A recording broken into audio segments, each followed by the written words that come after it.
Welcome students to Synopsis IAS. I am Dr. Mohammad Zia and this is a World History series.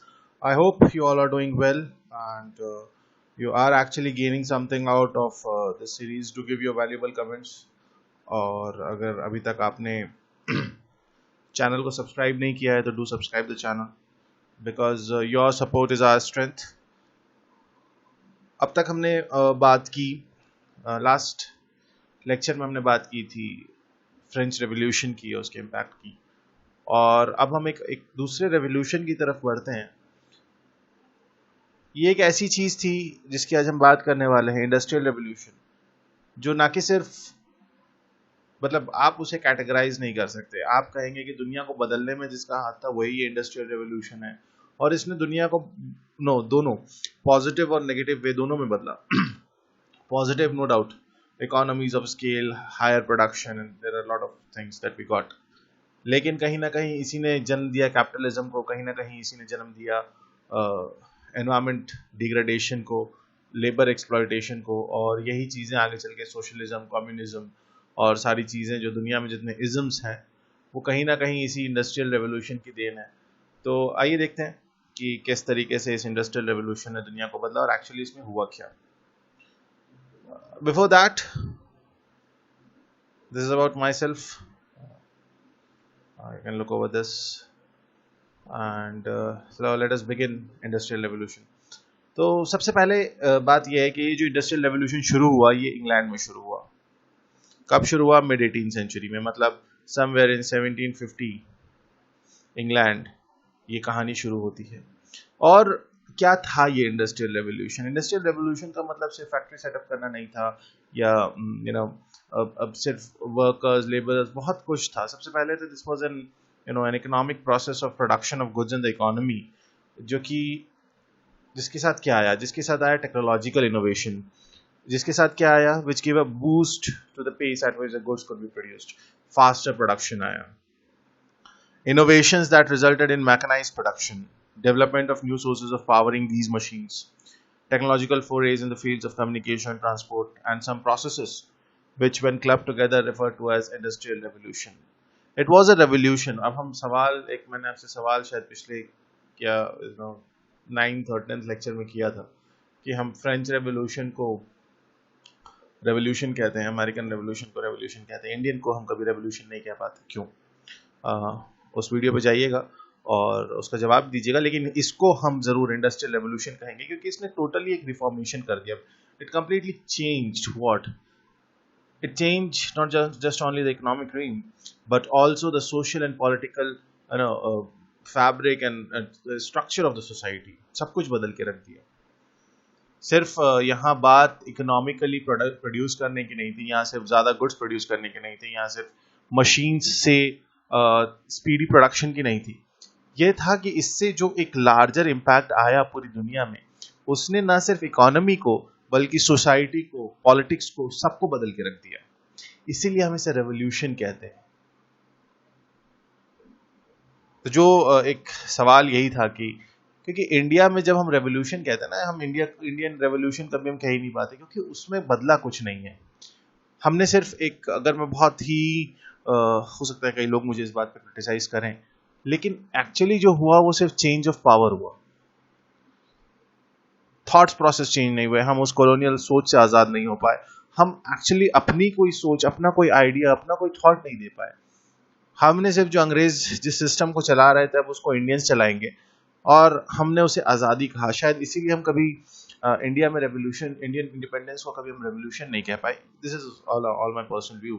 आपके इस पे different views होंगे, हम बिल्कुल उस पर भी डिस्कशन करेंगे कभी. सो दिस इज व्हाई क्योंकि इसने पूरा complete social fabric, social structure, political fabric, political structure सबको बदल के रख दिया. इसलिए हमने इसे कहा रेवोल्यूशन. सवाल है व्हाई इंग्लैंड? तो ये एक्चुअली इंडस्ट्रियल रेवोल्यूशन की सबसे जो आसमान में उड़ता हुआ धुआं जो है फैक्ट्रियों से निकलने वाला, ये इंग्लैंड की कंडीशन थी इंडस्ट्रियल रेवोल्यूशन के बाद. ये आपके नॉलेज को ऐड ऑन करने के लिए आपको हो सकता है पता हो, लेकिन ग्रेट ब्रिटेन और यूनाइटेड किंगडम की जब हम बात करते हैं तो ग्रेट ब्रिटेन का मतलब होता है this plus this plus this, that is Scotland plus Great Britain plus plus England plus Wales. तो ये यूनाइटेड किंगडम हुआ, जब इसमें हम नॉर्दर्न आयरलैंड जोड़ लेते हैं तो हम इसे ग्रेट ब्रिटेन कह देते हैं। सो दिस इज हाउ, और जब इसमें हम आयरलैंड को भी जोड़ लेते हैं तो हम इसे ब्रिटिश आइल्स कह लेते हैं। तो एक बड़ा एक बड़ा कंफ्यूजिंग सा ये है, तो ध्यान रखिएगा। लेकिन खैर ये दिस वाज जस्ट इंग्लैंड आया तो मैंने सोचा इसको ऐड कर दिया जाए। खैर, अब सवाल है वाई इंग्लैंड, इंग्लैंड ही क्यों? सो 1750 का जो इंग्लैंड है, क्योंकि हमने कहा कि इंडस्ट्रियल रेवोल्यूशन जो है वो मिड 18th सेंचुरी की बात है, और सबसे पहले जो कंडीशंस थी उस दौर में वो फेवरेबल थी टुवर्ड्स इंडस्ट्रियल रेवोल्यूशन। क्योंकि वहां पे फ्यूडलिज्म खत्म हुआ और कैपिटलिज्म आया, और ये बहुत बड़ा क्रिटिकल एलिमेंट था इंडस्ट्रियल रेवोल्यूशन का। This was so because with capitalism came the desire to make more monetary profits. तो जैसे ही कैपिटलिज्म आता है तो उसमें और कैपिटलिज्म का कोर ही यही है कि प्रॉफिट कमाना है एट एनी कॉस्ट।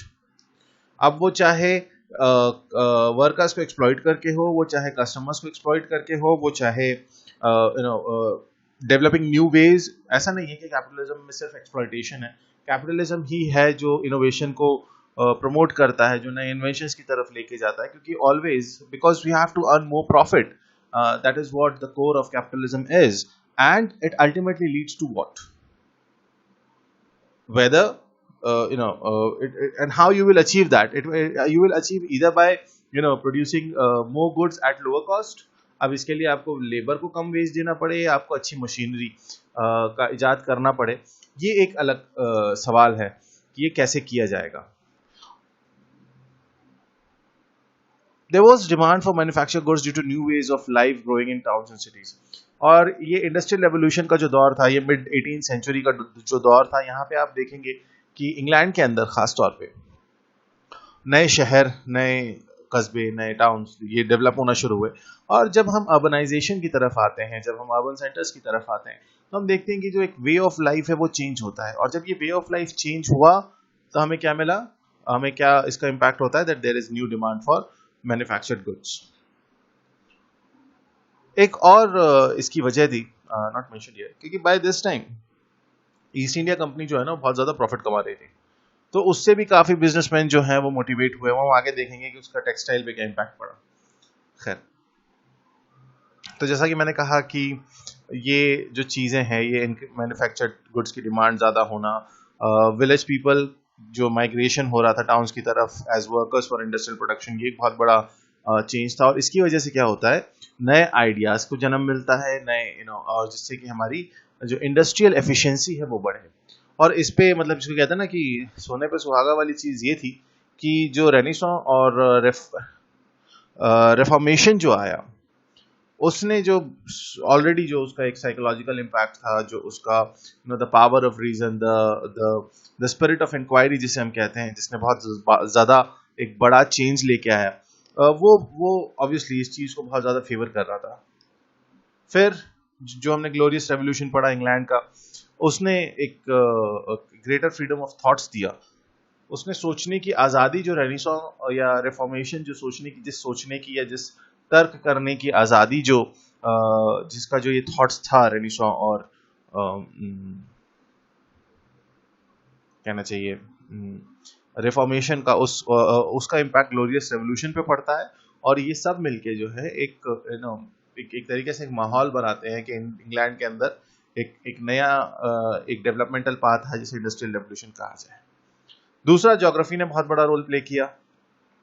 क्यों? क्योंकि इंग्लैंड आइलैंड है, चारों तरफ से समुद्र है, तो उसका इम्पैक्ट क्या है, उसकी वजह से क्या हुआ, this became a natural barrier to protect it from invasion. जहां फ्रांस और जर्मनी में हर वक्त लड़ाई और इन्वेजन, और कभी फ्रांस का कुछ हिस्सा जर्मनी में चला गया, जर्मनी का कुछ हिस्सा फ्रांस में चला गया, तो ये चीजें चल रही थी।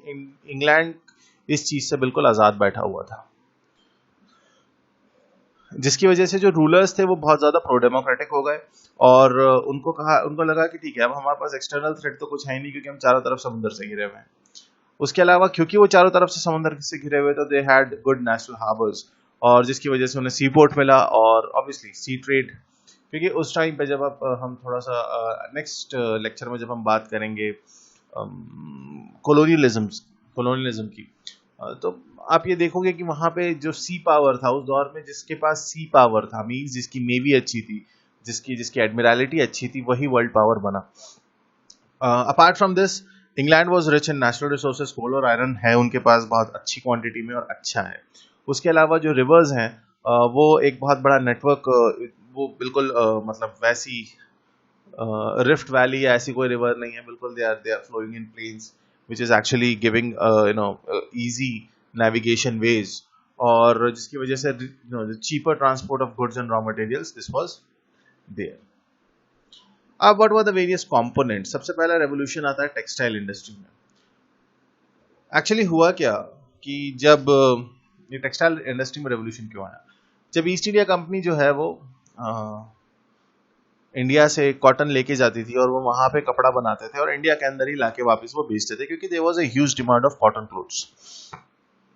तो इसने इस डिमांड ने दूसरे बिजनेसमैन को भी मोटिवेट किया कि वो भी है इस तरीके के लूम्स लगाएं जहाँ पे कॉटन इज कन्वर्टेड, यानी उसकी टेक्सटाइल मिल्स लगाएं। और इसमें जो एक, अगर हम साइंटिफिक थोड़ा सा टेक्निकल बात करें, तो faster spinning of raw cotton into thread was the main issue. Hargreaves ने सबसे पहले इस मशीन को डेवलप किया, फिर आर्कराइट ने उस मशीन को पानी से चलाया, फिर क्रॉम्पटन ने क्या किया, उन सबको मिला के फिर एक मशीन, मतलब there was like continuous evolution of but 1785 में सबसे बड़ा एक चेंज आता है जब कार्टराइट जो है ये पावर लूम को डेवलप करते हैं। और इसने क्या किया, इसने जो हॉर्स पावर एक्चुअली जो हॉर्स पावर हम पावर के लिए को यूनिट हम यूज करते हैं वो यहीं से आती थी, क्योंकि वो जो पावर लूम थी उसकी पावर अभी बिजली से नहीं आ रही थी या पानी से नहीं आ रही थी। उसने क्या किया, कार्टराइट ने, this machine were driven by horses running in circular motion. तो एक घोड़े घोड़े दौड़ते रहते थे, इस मशीन को पावर मिलता रहता था। So that is why this was called as horse power. दूसरा जो बड़ा इन्वेंशन था टेक्सटाइल इंडस्ट्री को जिसने रेवोल्यूशनाइज किया वो था cotton gin. Cotton gin was something जो बेसिकली, अगर आपने कॉटन का रॉ प्रोड्यूस देखा होगा जो उसका होता है, तो फाइबर्स के बीच में बीज होता है, तो बहुत बड़ा एक उसमें प्रोसेस है जिसमें से कि आपको बीज को फाइबर से अलग करना है। ये सबसे पहला प्रोसेस होता है कॉटन मिल में, टेक्सटाइल मिल में। पहले क्या होता था, हाथों से किया जाता था, लेकिन विटनी ने 1793 में इस सारे प्रॉब्लम को सॉल्व किया और ये कॉटन गिनिंग मशीन जो है ये डेवलप की, इन्वेंट की, जिसकी वजह से actually things became 300 times faster. तो अब जब चीजें तेज होने लगी, जो रॉ मटेरियल था उसका सप्लाई, जो रॉ कॉटन था, रॉ कॉटन फाइबर था, जो हैंड बेस्ड प्रोसेस की वजह से स्लो था, वो जो है वो अब तेज होने लगा। जो कॉटन में से, कॉटन बेल्स में से जो कॉटन को अलग करने वाला जो प्रोसेस था वो अब तेज होने लगा, जिसकी वजह से there was an increased supply of raw cotton fiber. Then steam power. Another and the most significant invention was steam engine by James Watt 1769, और इसकी वजह से दुनिया में बहुत कुछ बदला। It was a big boost to the production of goods and consequently huge increase in the demand for raw materials. जब steam engine आ गया, अब घोड़ों की भी जरूरत नहीं है, हमने कहा steam से इंजन चलेंगे।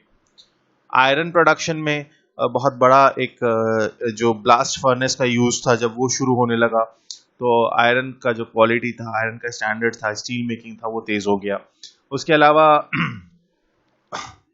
जॉर्ज, देखो एक चीज ध्यान रखिएगा कि ये जेम्स वॉट ने स्टीम इंजन बनाया था, लेकिन जॉर्ज स्टीफेंसन थे जिन्होंने इसको रेलवे के यूज में, मतलब उसको थोड़ा सा जो मॉडिफाई किया था फॉर यूज इन रेलवेज, ये जॉर्ज स्टीफेंसन ने किया।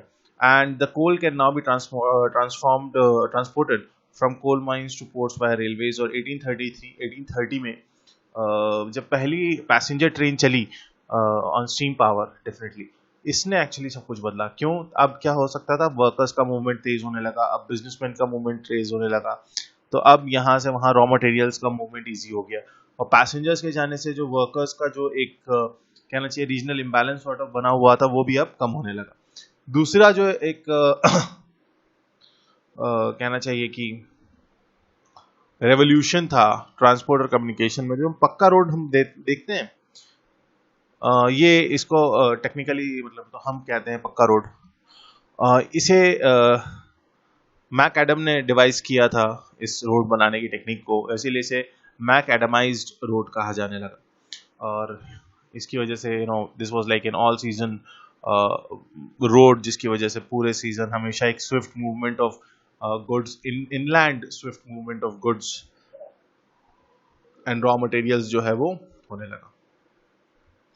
ये कार्टराइट साहब हैं, इनकी ये पावरलूम, जेम्स वॉट का स्टीम इंजन, विटनी की कॉटन गिनिंग मशीन, स्टीफेंसन ने जब इस स्टीम इंजन को रेलवे में यूज किया, तो ये वो महान लोग हैं जिनकी वजह से दुनिया में काफी कुछ बदला।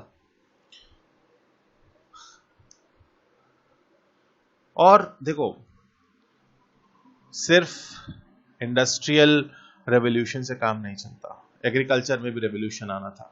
अब एग्रीकल्चर में कैसा रेवोल्यूशन है, और एग्रीकल्चर में रेवोल्यूशन आना बहुत जरूरी है, इवन हमारे लिए आज भी जरूरी है, क्योंकि एग्रीकल्चर सेक्टर जो है ना वो बहुत क्रिटिकल होता है किसी भी इकोनॉमी के डेवलपमेंट में।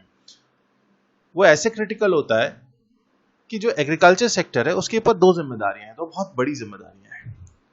पहली ये कि ना तो उसे सिर्फ खुद के लिए उगाना है, बल्कि उसको वो उतना भी कल्टीवेट करना है कि जो नॉन एग्रीकल्चरल सेक्टर है, वो लोग जो एग्रीकल्चर नहीं कर रहे हैं, जैसे आप में सोच सकता है कोई एग्रीकल्चर बैकग्राउंड से आता हो, फार्मिंग फैमिली से आता हो, इट्स अ ग्रेट थिंग।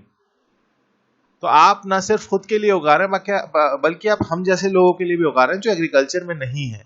हमें भी तो हमारा भी तो फूड रिक्वायरमेंट है जो नॉन एग्रीकल्चर सेक्टर में है। तो पहली जिम्मेदारी ये है, क्या पहला रोल जो है एग्रीकल्चर सेक्टर का, वो ये है कि उसे सब्सिस्टेंस के लिए नहीं उगाना है, उसे सस्टेन करने के लिए नहीं उगाना है, उसको इसलिए भी कल्टीवेट करना है, उसको इतना प्रोड्यूस करना है कि non agriculture sector could be feeded properly. दूसरी तरफ this agriculture sector acts as a market for the produce of the non agriculture sector।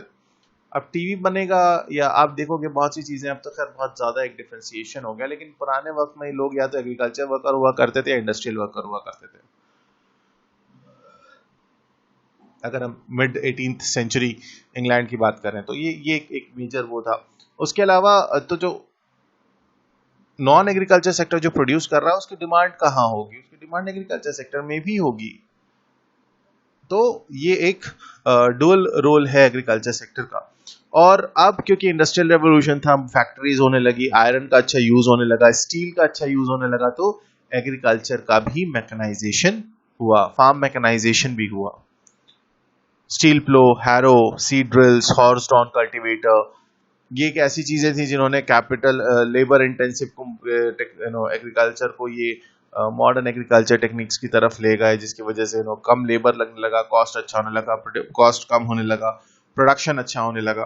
And अब क्या हुआ, क्योंकि लेबर रिक्वायरमेंट कहाँ कम हुआ, एग्रीकल्चर सेक्टर में लेबर रिक्वायरमेंट कम होने लगा, तो वो सरप्लस लेबर अब कहाँ जाने लगा, वो इंडस्ट्रियल एरिया में जाने लगा, वो इंडस्ट्रियल वर्कर बन गया। तो वो जो एक इम्बैलेंस था, वो जो इंडस्ट्रियल सेक्टर को, जो इंडस्ट्री को जो वर्कर्स चाहिए थे, जो लेबरर्स चाहिए थे, वो उन्होंने कैसे लिए, वो इस तरीके से लिए।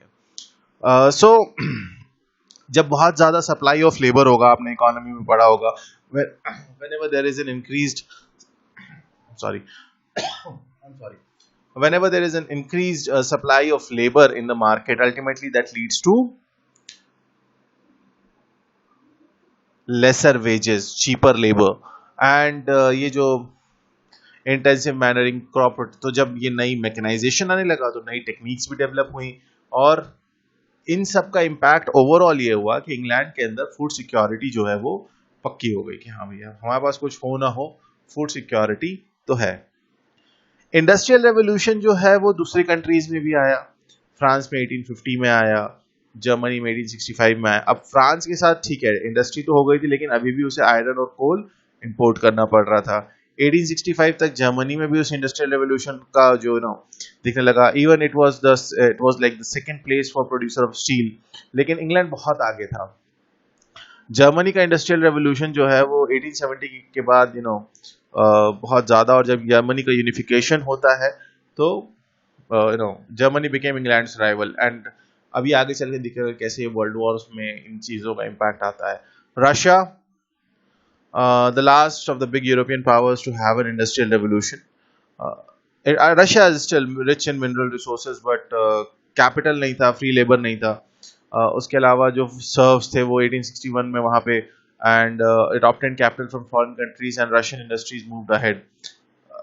लेकिन रशिया का जो एक्चुअल इंडस्ट्रियल ग्रोथ है या जो इंडस्ट्रियल डेवलपमेंट है वो 1917 के रेवोल्यूशन के बाद ही आया, रशियन रेवोल्यूशन के बाद ही आया।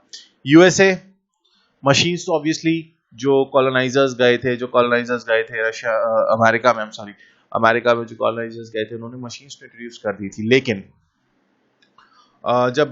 जब उसको आज़ादी मिली इंग्लैंड की, तभी जो रियल कहना चाहिए कि डेवलपमेंट शुरू हुआ 1860 में। 1860 तक अमेरिका गॉट इंडिपेंडेंस इन 1776 और उसके बाद बाय 1800 जो है इनका एक इंडस्ट्रियल इनको फ्रीडम मिला, अच्छा डेवलपमेंट इन्होंने किया।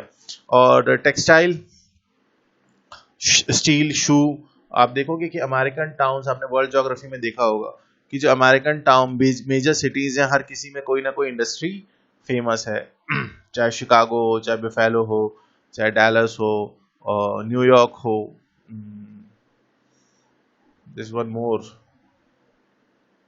I'm forgetting that name, there's one more I'm forgetting that name, but the major American, Los Angeles हो, कैलिफोर्निया हो, तो हर किसी में, फ्लोरिडा में, हर कहीं पे एक इंडस्ट्री जो है वो मेजरली सेटअप है। The first country in Asia to industrialise was Japan.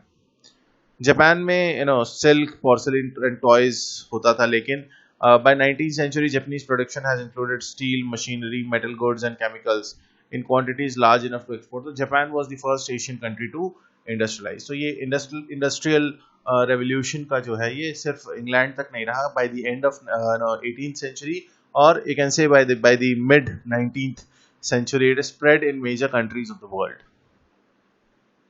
Then this was also an era of urbanization. क्यों? क्योंकि इस इंडस्ट्रियलाइजेशन की वजह से हुआ क्या कि ये जो सेंटर ऑफ इकोनॉमिक एक्टिविटी जो है वो सिटीज में शिफ्ट हुए। आपको ध्यान रखना होगा कि इस दौर से पहले सिटीज थी, ऐसा नहीं था कि इससे पहले अर्बन सेंटर्स नहीं थे या शहर नहीं थे, शहर थे, लेकिन वो जो शहर थे वो सिर्फ पॉलिटिकल और एडमिनिस्ट्रेटिव सेंटर थे। वहाँ पे बड़े बड़े नोबल्स, क्लेरिक्स और मोनार्क और ये लोग रहते थे, और वो जो है एक्चुअल में उन शहरों का इंपॉर्टेंस था। लेकिन इंडस्ट्रियल टाउन्स जब बनने लगे, इंडस्ट्रियल शहर जब डेवलप होने लगे, तो जो सेंटर ऑफ इकोनॉमिक लाइफ है, जो कभी किसान का खेत हुआ करती थी, जैसा कि हमने पिछले लेक्चर्स में देखा कि कैसे सारा कुछ जो है वो लैंड रेवेन्यू और इन चीज़ों पे था, और वो जो है वो शिफ्ट कहाँ हो गया, वो फैक्ट्रीज में शिफ्ट हो गया। मतलब the centre of economic life now shifted to the cities. A large part of population obviously now started living in cities where thousands of people worked in industrial establishment. तो अब ये तो होना ही था, क्योंकि जब फैक्ट्रीज बनने लगी, इंडस्ट्रियल एस्टैब्लिशमेंट होने लगे, तो वर्कर्स वहां जाके सेटल होने लगे। Population is now not connected with the land, मतलब अब उन्होंने agriculture as a profession drop कर दिया। कुछ इंडस्ट्रियल कंट्रीज में less than 20% of the population was connected with land. In our country, though still an overwhelming majority population lives in village, there is a gradual increase in the population dependent on industry. और ये आप change हम आज के अगर contemporary India में देखोगे तो ये बहुत बड़ा चेंज है। किसान का लड़का मेजॉरिटी है जो कर रहा है, लेकिन अब एक चेंज आ रहा है कि वो नहीं करना चाह रहा है, वो किसानी नहीं करना चाह रहा है, वो खेती नहीं करना चाह रहा है, वो शहर जाना चाहता है, वो पढ़ना चाहता है, वो अच्छी जॉब चाह रहा है। लेकिन क्योंकि अगर आने वाले 20 साल में सभी ऐसा सोचने लगेंगे, स्पेशली जो हमारी फार्मिंग कम्युनिटी है, ऑब्वियसली उनको उनके बेनिफिट्स नहीं मिल रहे हैं, वो एक्सप्लॉइट हो रहे हैं, सही प्राइस नहीं मिल रहा है, कानून आ रहे हैं जो उनको सही नहीं लग रहे हैं, तो इन चीज़ों का इम्पैक्ट दिखेगा। और हम हिंदुस्तान बहुत एक नाजुक दौर से गुजर रहा है, जब इस अर्बन रूरल डिवाइड का गैप बढ़ता जा रहा है। लोग अपनी खेती किसानी छोड़ना चाह रहे हैं, क्यों? क्योंकि प्रॉफिटेबल नहीं है। उनकी जो न्यू जनरेशन है, जो इस वक्त लेट्स से जो यूथ है फार्मिंग कम्युनिटी का, उसे लगता है कि शहर में जाके शायद जो है कुछ बेहतर काम मिल जाए, क्योंकि नो डाउट किसानों को उनकी सही वैल्यू, उनके प्रोड्यूस की सही वैल्यू नहीं मिल रही है। In highly industrialized country, the share of industrial production in the total national income is far larger than that of agriculture, and urban and rural economies have become mutually dependent and complementary. तो जो मैंने आपको बताया ना कि जो finished goods हैं उसके लिए रूरल मीन्स जो एग्रीकल्चर है, एग्रीकल्चर सेक्टर है, या जो एग्रीकल्चर पॉपुलेशन है, उसे इंडस्ट्रीज की जरूरत है और इंडस्ट्रीज को अपने मार्केट के लिए उनकी जरूरत है। तो ये जो है म्यूचुअली डिपेंडेंट और कॉम्प्लीमेंट्री हो गए हैं। Ultimately this lead to what? This lead to industrial capitalism. Now what were the consequences? सबसे पहले concentration of economic power in few hands. अभी just this was a very unique coincidence कि इस video को बनाने से ठीक पहले I was just watching a video और it was like who was the richest 10 persons in past 2 decades, 1990 से लेके last 3 decades, I'm sorry, 1990 से लेके 2020 तक एक अच्छा उन्होंने ग्राफ बताया और फिर एट द एंड मैंने यही देखा कि सारी powers except like no doubt mister Ambani is at like 5th richest person, maybe 4th, लेकिन जो मेजॉरिटी रिच सुपर रिच है दुनिया का वो अमेरिका में बैठा हुआ है because of this rise in capitalism and control over industrial sector. So इस इंडस्ट्रियल रेवोल्यूशन का क्या हुआ? ये जो इकोनॉमिक पावर है ये डिस्ट्रीब्यूट ना होके ये कुछ चंद हाथों में चली गई। जो इंडिपेंडेंट क्राफ्ट्समैन है वो बहुत कम होगा और ये हम इंडिया में आज देखते हैं कि हमारा जो हैंडलूम है, हमारा जो हैंडीक्राफ्ट्स है, ये बहुत ज्यादा सफर कर रहा है because of this factory products. A small number of capitalists came to control life, not only large number of workers whom they employed, but also indirectly the economic life of the entire society. और अब कहीं ना कहीं ये हुआ है कि ये जो छोटे से स्मॉल नंबर ऑफ कैपिटलिस्ट हम कहें, ये जो बहुत कम पॉपुलेशन है, इसने क्या किया है? ये बहुत सारे लार्ज नंबर ऑफ वर्कर्स जिनको इन्होंने उनकी तो जिंदगी कर ही रहे, लेकिन इन्होंने कहीं ना कहीं इनकी वजह से समाज का जो एक स्ट्रक्चर है, जो एक हम कहें ना जिसको समाज का ताना बाना है, वो भी बदल गया है। The concentration of economic power in few hands resulted in shocking social inequalities. और ये जो डिवाइड है ना, the rich and the poor divide, समाज में पहले ये था ही नहीं। पहले तो द स्टेट्स होते थे, नोबिलिटी होती थी, क्लर्जी होती थी, लेकिन इंडस्ट्रियल रेवोल्यूशन के बाद पूरी दुनिया की जो सोसाइटी है, पूरी दुनिया का जो एक स्ट्रक्चर है, वो बेसिकली सिर्फ 2 हिस्सों में बट के रह गया, अमीर और गरीब। अब वो चाहे मुल्क हो, अमीर मुल्क, गरीब मुल्क, स्टेट हो, Punjab is a richer state, Jharkhand is, people used to say, is a poor state, Orissa is a poor state, the people ये हमने नहीं बनाया, लेकिन ये है एक्चुअली इंडस्ट्रियल रेवोल्यूशन की देन।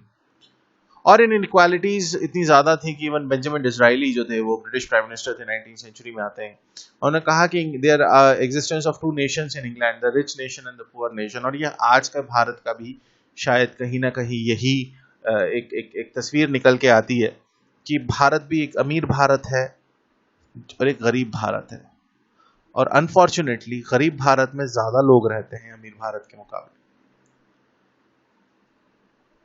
इसी इंडस्ट्रियल रेवोल्यूशन ने जो लैंडलेस लेबरर्स थे, वर्कर्स थे, उनको कंप्लीटली अपने एम्प्लॉयर पे डिपेंडेंट कर दिया। उन्होंने बोला, और वेजेस, और जब ये वाली कंडीशन होती है ना, तो वर्कर कभी वेज पे नेगोशिएट नहीं करता, क्योंकि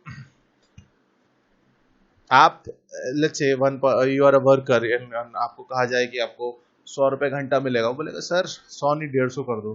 पीछे से एक आवाज आएगी, क्योंकि बहुत सारे लेबरर्स हैं, बहुत सारे वर्कर्स हैं, पीछे से आवाज आएगी ये 100 पे आप 100 दे रहे हो, ठीक है, I am happy to work in 100, क्योंकि मैं तो और 80 सोच के आया था। मतलब क्योंकि इससे क्या होता है, जब बहुत ज्यादा सप्लाई ऑफ वर्कर्स हो जाता है ना, तो वेज नेगोशिएट नहीं हो पाते, जिसमें लूजर तो हमेशा वर्कर ही रहेगा। Women and children were employed even in mines because they could be hired for less money. तो इसका आप देखोगे कॉन्स्टिट्यूशन में है ना, equal wages for equal work for main and women. ये क्यों आया, ये क्यों लाना पड़ा? क्योंकि उससे पहले दुनिया में इस चीज के ऊपर इनइक्वालिटी थी, औरतों में और मतलब मेल वर्कर्स और फीमेल वर्कर्स की सैलरी अलग अलग थी, उनके वेजेस अलग अलग थे, और फीमेल वर्कर्स को हजार्डियस प्लेस पे कम वेजेस पे काम कराया जाने लगा। 15 से 18 घंटे काम करते थे, नॉट गुड वर्किंग कंडीशन। इसका क्या दिखता है आउटकम? हमें labour laws.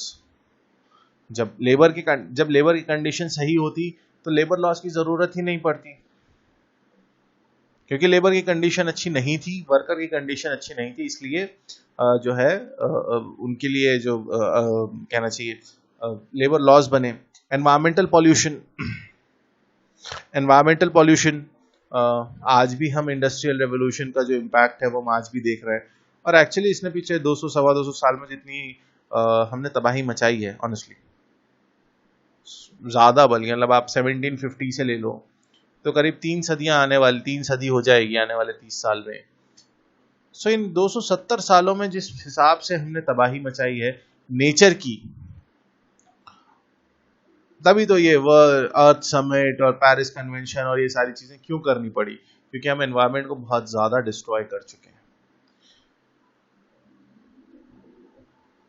This no actually ये जो नेगेटिव साइड था इस इंडस्ट्रियल रेवोल्यूशन का, या कहें कि जो कैपिटलिज्म इससे निकल के आया, इसी ने एक्चुअली मोटिवेट किया कि एक उसका काउंटर आर्ग्यूमेंट आया जिसको हमने सोशलिज्म कहा।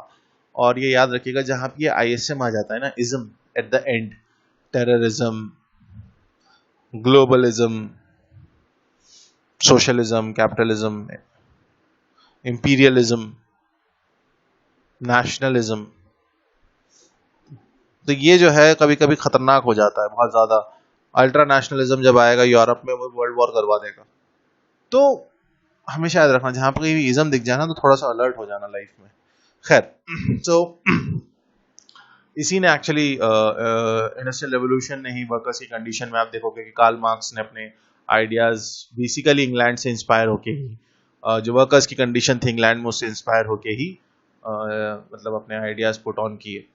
So this was about industrial revolution. अब आपको इंडस्ट्रियल रेवोल्यूशन देखो जो सवाल आएगा कि why it was in England, उसका जवाब आपको मिल गया, उसको आप वेल स्ट्रक्चर वे में लिख सकते हो।